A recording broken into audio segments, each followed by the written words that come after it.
The Seven Secrets of Somewhere Late by Sam Campbell. Chapter 25.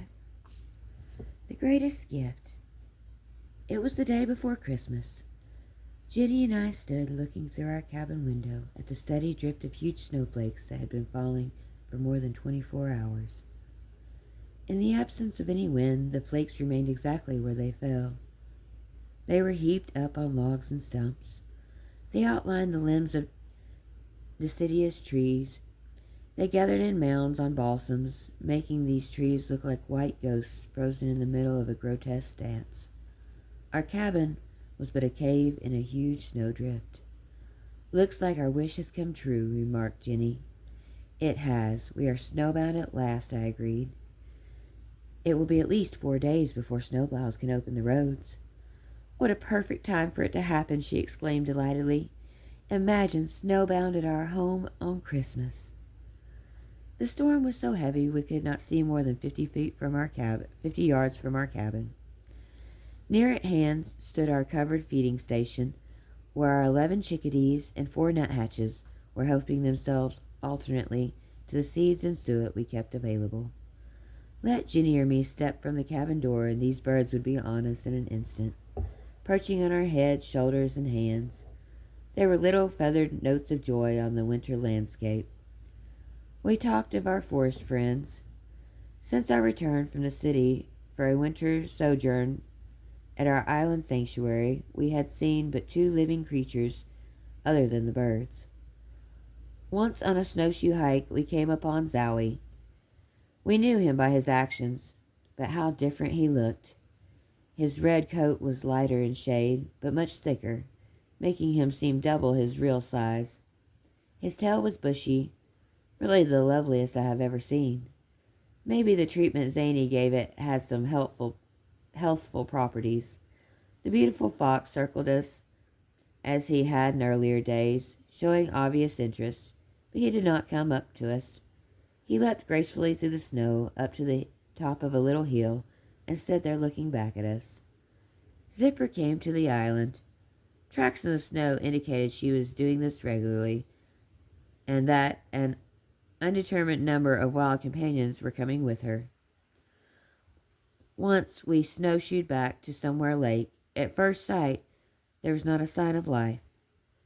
2 feet of snow covered the lake, the beaver houses raising up like igloos. But as we neared one of the houses, we noticed a little plume of vapor rising from it. It was from the breath of our secrets. Down in there they were, sending out their hellos in this manner. Closer inspection of the other houses revealed the same evidence. So far, they were all right. No one had discovered them.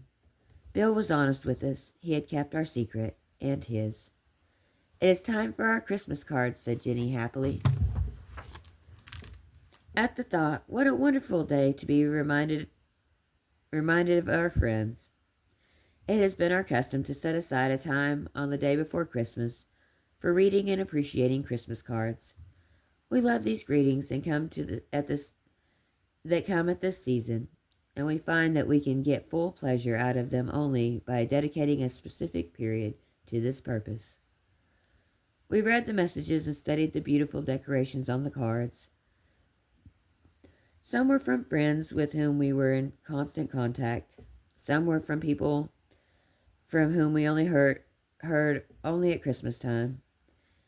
Zipper, Zowie, Zany, and Xenia got almost as many greetings as we did. The 7 secrets were not forgotten. Hubbub named everybody and everything to which he wanted his greetings extended, and his list filled a full page. Tony scribbled a verse on his. "How happy you must be to be there. I know you have plenty to see there. I'm too far away, that's all I can say. I wish, oh, I wish you had me there." Zany sent a card too, with the aid of Tony. It showed a picture of the grand little pup, and as signature Tony had inked Zany's foot and made a print at the bottom of the card. For several hours we were opening cards, talking of the fine people who had sent them and of the fineness that is really in all people. Then Jenny picked up one postmarked at an Arizona town of which we had never heard. As she read it, she burst forth joyfully. "Sam, look what a Christmas present we have." Then, "Oh, this is wonderful." "What is it?" I asked, affected by her excitement. "Oh," she exclaimed, reading on to herself. "Tell me what it is," I begged. She finished reading the message to herself, occasionally giving a delighted chuckle, while I watched with much the same attitude Zany has when he is begging for a bone. "Sit comfortably, relax," she said at last, looking at me. "And if you don't say this is the best Christmas present you ever received, I will toss you out into the snowdrift." "If you don't share that with me quickly, I'll jump out in the snowdrift voluntarily," I declared. "Well, to begin with, this is signed Palomina." "Palomina? You mean John's Palomina?" "Yes." Now I was so excited I rose to my feet. "Read," I demanded. "Read before I start walking on the ceiling."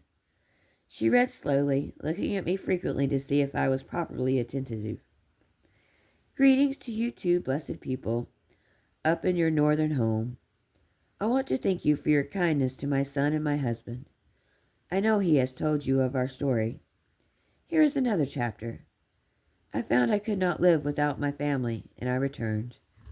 John and Kona are so kind and forgiving. We are going to work out our problems together." "Yahoo!" I screamed. Jenny flashed a reproving look at me and continued. "We have an opportunity to take a small ranch.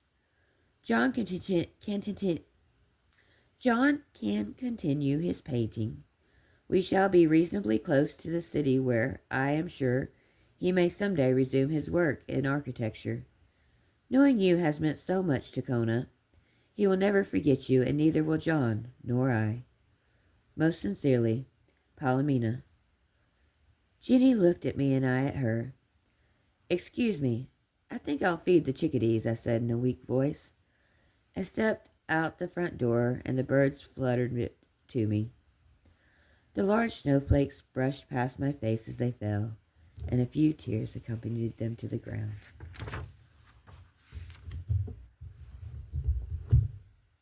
That's the end. Hope you enjoy listening.